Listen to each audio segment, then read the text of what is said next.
You did it. I don't know how to start these properly. I hate you. Hey guys, it's me, Crow from Ghostly Snails, and I've said we'd have 2 parts to this, but it turns out we have 3 now. But I basically finally finished it, the World FTK hopefully final video, because the next time I make this video, I swear to God, it's gonna be just flexing. But I'm here to we're also gonna have a quick announcement. We're gonna have we have 2 new people in the team. We could have saved this for a separate video. No, they're gonna have their own video, but like we're gonna have like an actual update with everybody and stuff. There's gonna be a video for all of us. We're all gonna have like team interviews and stuff like that. Like that's what stuff like I'm thinking at least. But pretty much that. But yeah, the World FTK. Let's get into it. My first thing about every single deck is always have a field center. Always have tokens, because that's always what you're gonna need. But let's get fucking ass. Let's get into it. Before I show the main stuff, the main card, Danger Chupacabra. These are the dangers you're going to be running at 3. Chupacabra, 3 Dogman, triple Bigfoot. Just like stack them on top of each other. I hate this. Triple Bigfoot, but basically we're going to have the 3 Bigfoot because there are times if I don't go first, I want to have removal. He just pops face-up cards, so it just helps out. It makes the deck way better when going second because you can just pop a card. You don't need to deal with it. And this deck also, this variant of it, most people just run some of them, but because we have Mothman, if you Mothman and go into the Bigfoot, if you Mothman, draw, and discard the Bigfoot, you basically have free removal, and then you can still play off the Bigfoot. We have 3 of the Dogman because we need a level 7s in this deck for the XC's monsters, for the sack. And we have 3 Chupacabras because he's basically your 3rd monster reborn in this deck. This is like, he's very good because you could just say, alright, I don't have that extra summon, and then if they end up discarding the Chupacabra, not only are you getting a free draw off of another danger, he also revives the monster, so you can literally go into whatever play you want to. The dangers we do have 2 of. Double Thunderbird, double Nessie, double Susanoko, double Mothman, and double Jackalope. I'll just go into these guys in turn. Double Jackalope is because we want the extra draws, but also with the extra summon, it just makes this deck work way more perfectly. It just helps out a lot, makes everything work out way better. And it just unclogs sometimes because you'll just draw. You want to draw into him late game, just so you can possibly get that extra summon for the Saryuja. We have Mothman. I was gonna run him at 3, and I was running him at 3 for a while. But my problem with it is that you already have Dark World Dealings in deck, and he's about Dark World Dealings. But it just, because you want to turbo out your deck, he is good in theory, but at 2, you basically get to unbrick 1. 1 becomes... The thing about this deck is that every time you use a danger, it becomes a brick when you fully utilize it. So the idea is to just run through as many of these. This is also a 44 card deck. 44, 43, I believe. I'm like very tired right now. But he's already a Dark World Dealings by himself, so I don't want to be turboing out. So literally every turn you're going to at least run into 2 to 3 Dark World Dealings with him's effect. So, but you just don't want to constantly run into it. 2 Susanokos, he's actually just the best danger in here, because no matter what, you have board presence with him. Double Nessie, he just makes you search out the dangers you need. He's actually he's the most important danger to run into, because he literally lets you search out for any danger that, if you have every single danger except, like, let's say Bigfoot clogged, you just drop him and you just basically get to unclog your hand. And 2 Thunderbirds just for the big numbers. This is an FTK deck and you want to swing high numbers, so he just becomes high numbers. And once in a while, I haven't gotten his second effect off, where his discard effect off, where he just pops a face down, because it never just comes up because you're always going first. So that's just how that rolls. For the other monster, this is literally your entire deck. Like, I don't know how else to tell you. This is literally just turbos itself out, and you just go into this, which is basically going to start your FTKs. I run 2 because I don't believe in playing 1. The flex of the ultimate rare scares them. But basically the idea is because you can either revive him or you can summon him. My whole thing is that I want to turbo out and make your turns last less. So this is just so if I get off with the world, I can just turbo out into more the world combos and just keep hitting you with the world by itself. My biggest thing about it is the main reason I run 2 is because I have trade-in in the deck. So if you just draw him and you don't want him, you just get to a 1 free plus for discarding 1. And you can revive him anyway, so it shouldn't even be a problem. So that's that for the world. For the other monsters, the other monster in the deck that we play 3 of that's not a danger is Triple Brow. Flex! Low-key, I need my 3rd ultimate. But Brow, he's just very helpful. Every time you discard him, you basically get a draw. That's the best thing I can say. The first card sleeve is so dirty that you can't even tell it's an ultimate rare. Now you kind of can. I think you just need to shut the fuck up. I think you need to suck my dick. You know what? I'm gonna say it. I'm gonna say the one thing that's getting us demonetized. What? The N-word. Go ahead. Here, fuck. But we have 3 Brow. He becomes a free draw every time. I don't care who or what you are. If you're not playing him at 3 in this deck, I don't know what you're doing. You're probably on meth or something. The other monsters we have, they're all 1-ofs. 1 Phantom Sky Blaster, 1 Dark Grepher, 1 Zephyros, and 1 Shadow Beast. Shout out to the other 2 YouTube videos out there where I believe it was YCS Chicago. This guy played this deck and went day 2, and I believe won 2nd place. I knew I was gonna play these, but I didn't know about this card until then. So shout out to him. Shadow Beast.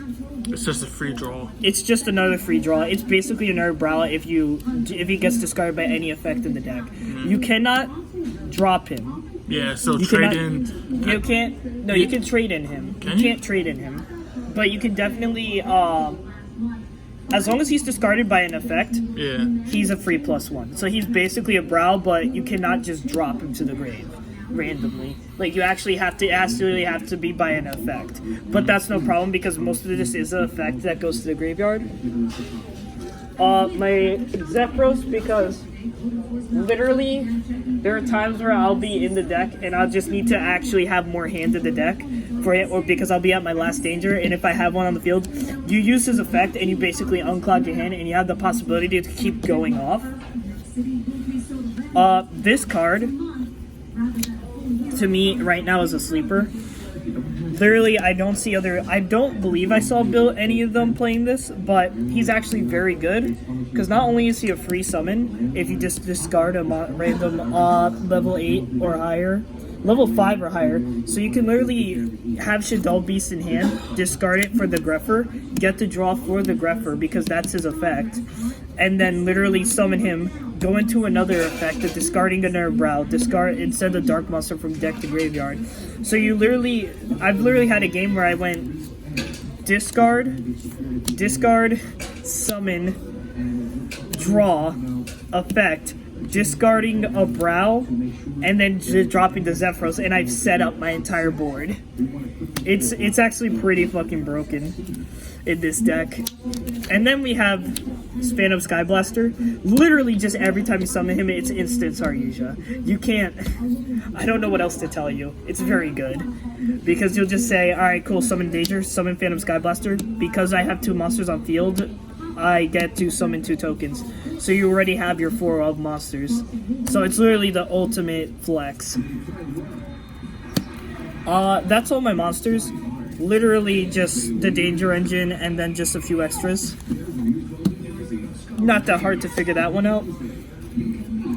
For the spells, we have the light barrier. This is the field spell that you play. When the first turn that you play it, you literally just, any Arcana Force monster you summon, literally just becomes, you get to call the effect, but this has to be Chain Link 1, and the other one has to be, and you have to make the world Chain Link 2 because you will miss timing. So you have to say Chain Link 1, the other one's Chain Link 2.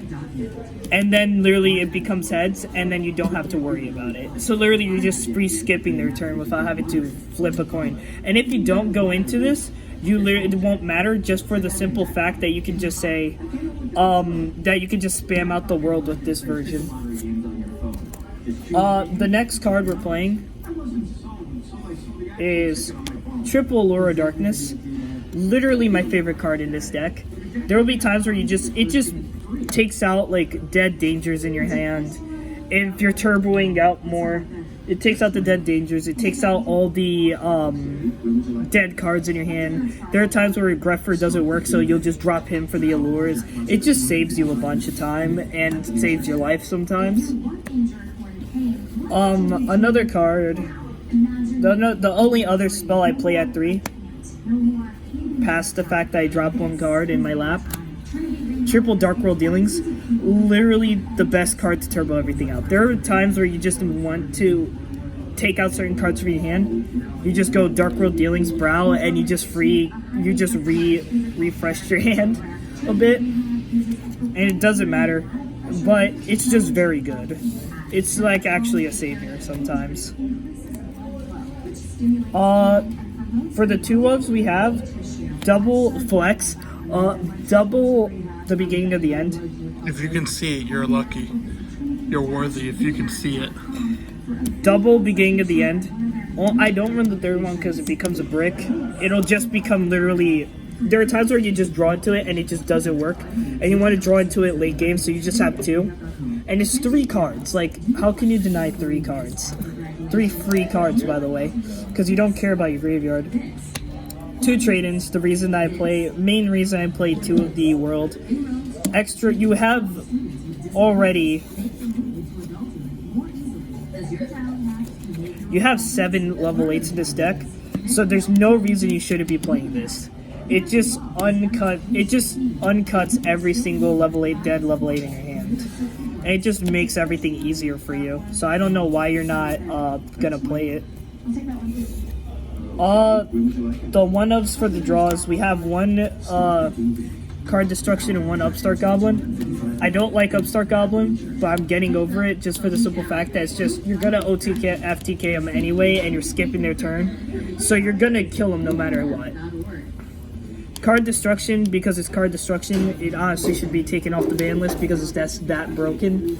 But, you know, thank you, Konami, I guess. And then the last 2 cards in the main deck, they're just revives. 1 Monster Reborn and 1 World Legacy Succession. World Legacy Succession is a little more weird to me because you need a Link monster on board and then you summon it to one of the Link arrows it points to, where Monster Reborn's just you summon it. But these are basically just your revive options for the world. You don't have to worry about it that much, just for the simple fact that you don't have to really care, because this deck is very subtle when it comes to these being in your hand. It gets weird. Sometimes you use them, sometimes you don't. But it's basically a 40 to like 45 card deck. Like I know it's not 45, it's like 40 to 44, in between there. I don't know the exact number, but I know it's definitely should be like 44 or something. 44. I'm gonna go into my extra deck. For the extra deck, we play Triple Star Yugioh. Literally just your draw engine. Just draw into everything. This deck just says draw, draw, draw, give him extra attack boost. He just makes your FTKs more possible. He's just broke at 3, so, you know, that's just how it goes. The other League 4s we run is 1 Borlo Dragon, just in case they have a monster that can't be targeted. This literally just bypasses that, and you just take it and swing with their own monster. So if you just want to get over something, you can go into this. And then you're also running the danger engine, so you have no excuse to not have a board presence to also kill them. Just in case your opponent just goes first and then passes, which happens to me a lot. One Boral Sword, just the extra amount of salty they'll be when you just Boral Sword kill them is just hilarious. Onto the Link 3s, we have one Unicorn. Unicorn literally has saved my life a bunch. I literally had a game where it's literally, I had a monster that I can't send, he can't be destroyed. So I summoned Unicorn, discarded a Nessie, searched out for a Jackalope, and also sent that monster away and just went back into my combos. This card just saved my life a bunch. It's a very good card. For the last Link 3, we play Triple Burst Dragon. Helps out with every single swing that we have on the battle phase. Just can't negate, free negates, free piercing damage. For the Link 2s, we're going to be running one Wee Witch Apprentice, just so we can have the extra Link arrows. For the extra deck, it's just basically makes dark monsters. It's Wee Witch, we know it's Wee Witch, that's really just it. You don't go into her much. This is a weird card. I'm not gonna lie, but this is a very weird card. I like it, and I don't like it at the same time. There are times where it's just, you need to have Saryuja on the only way you're really gonna play him is if you go Saryuja, put him in the middle bottom link arrow, and then activate his effect, because you get to literally just send one back to the hand, which is actually very good. But he's just there. I like Security Dragon, it's adorable. For the other Link monsters, we have one Link Spider. This is for any of the tokens that you have make with Sky Blaster. One Link Karibo, I don't know why he's in there. He should be another Link Spider, I believe. For anything past that, for the Xyz monsters, we have the Azathoth package. This makes your deck invulnerable to everything on the first turn. You should play this because Ash and Nibiru just fuck you up. The deck's less this deck doesn't get hurt to Nibiru as much as Ash's, but it's just, this helps out a lot. Makes a lot of it easier for yourself. So why not make it a lot easier for yourself? For one Draco Sack, literally you have, like I said, you want to make the most out of every single monster you have. There's no reason you shouldn't be playing Draco Sack. It just makes more board, so you can just go into more plays, and it just helps you out. And it's a big 26 beater, so there are times where I just kill my opponents with it for no reason, but it just works. And for the last one, we have Castiel, Sky Blaster. Another ultimate rare. Another flex. This is the German. I suddenly basically, like I said, I don't like monsters being on the field, so.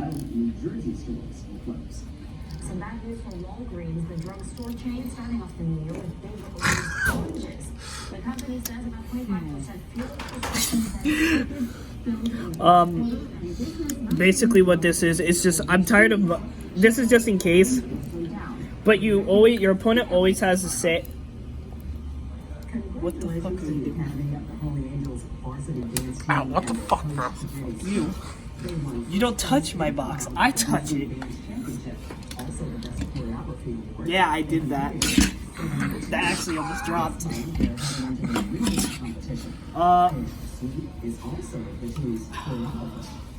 I'm gonna try and ignore this.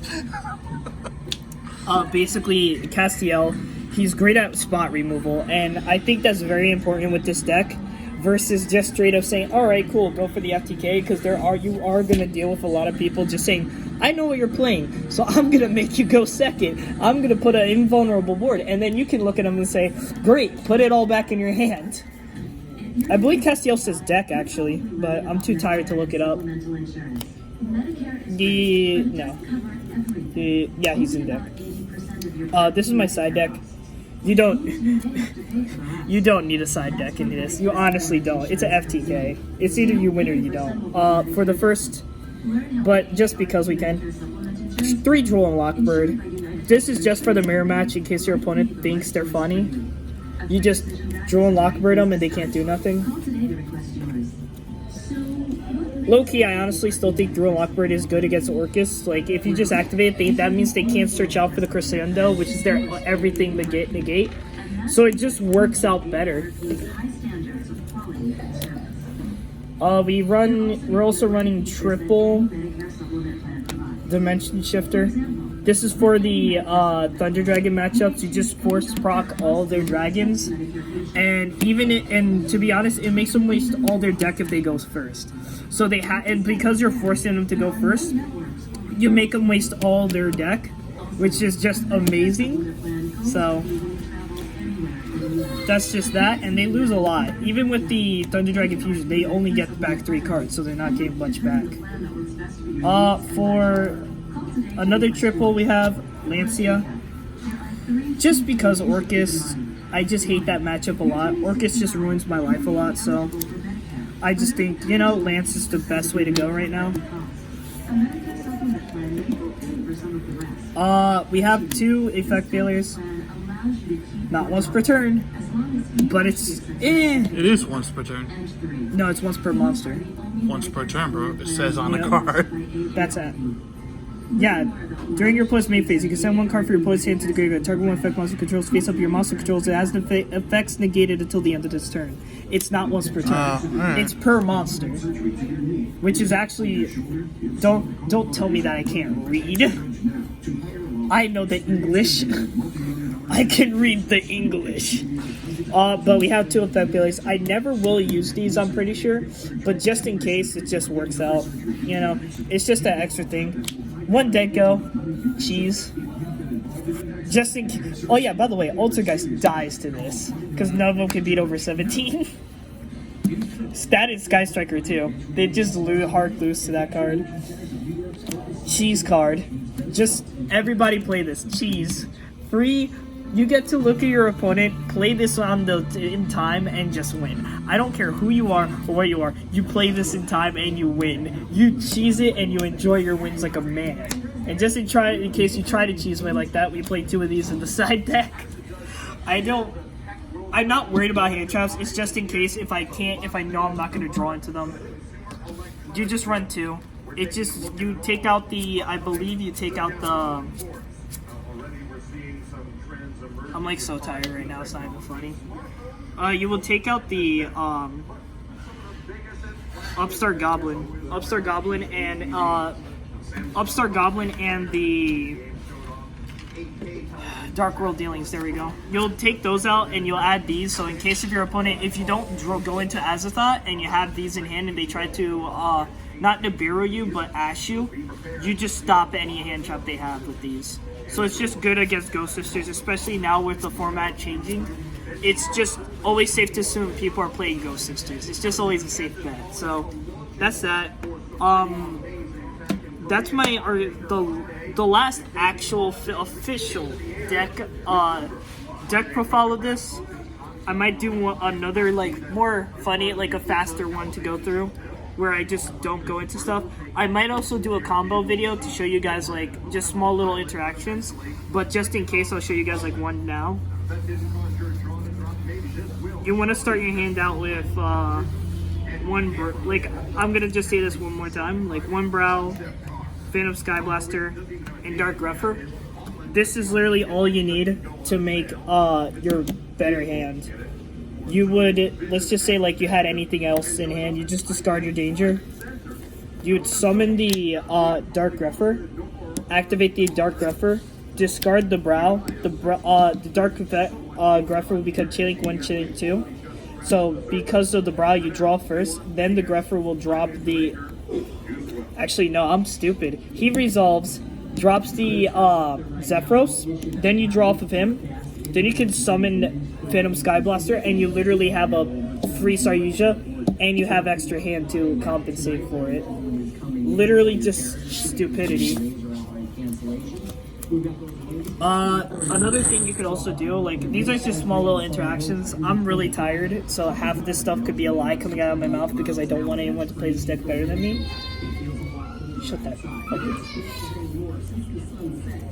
up. Another small thing is Another small interaction that I believe you should have is just if like tips. These are just tips for the deck. If you're gonna play it, whenever you have Chupacabra in hand, what you're gonna want to do is play the first one for the draw, and then keep the other ones in your hand so you can free revive, because that's always going to be something good.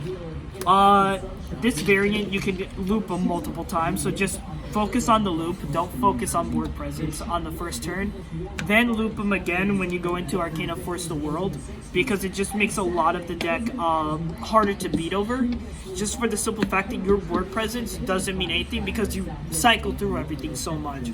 So always worry about the loop, and then after that first initial loop goes off, then you can make your board presence. I had to learn that the hard way, because there will be times where I'm like, alright, cool, I got the loop, summon board, and now I've wasted almost all my hand for nothing, and I wouldn't even be able to like kill him. So that's just deck profile. I hope you all have a great time. We have, like I said, we have more people who need to do deck profiles, but we're gonna have more videos so coming out. Hopefully, we're not gonna have a yearly recap, but we're definitely gonna have a video where all of us collectively will have like quote unquote interviews supposedly, and we'll actually have basically what we're trying to do is like, we want you to understand who we are as a team and as a collective, and we want you to know who all of us are, so you'll just get to know all of us sooner or later. Not now. Sooner or later. Not now. No, just do it. Do it. Can you like fucking stop? I just put his sandwich in my mouth. It tastes like herpes. Alright, I'm done. Bye. You can stop. John.